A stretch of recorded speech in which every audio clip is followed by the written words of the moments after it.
ရာကိုဥဆောင်နေတဲ့မိမတိုင်းကနူးညံ့ထူသားမှုမရှိဘူးချက်မြက်တဲ့မိမဆိုတာစိတ်ဆက်လိမ့်မယ်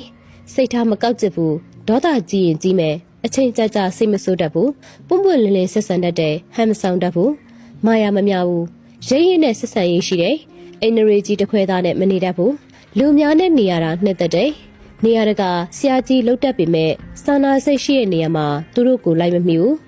သူတို့အားနေချက်ကတနာတတ်တယ်အနာတတ်တယ်လှုပ်ချင်ရကိုအကြောက်ရွံ့မရှိလို့ပြီးတော့နောင်နာဆိုတာမရှိဘူးတခုပဲလူတယောက်ကိုမုံသွားရင်တေတောင်စကားလှည့်မပြောနိုင်အောင်တွေးအပြီးရစ်ဆက်တတ်တာလေးပဲချက်မြက်တယ်ဆိုရဲကသူများထက်တော်လို့သူများထက်တာလို့မို့သူတို့ရဲ့ရက်တီချက်ခံယူချက်တွေက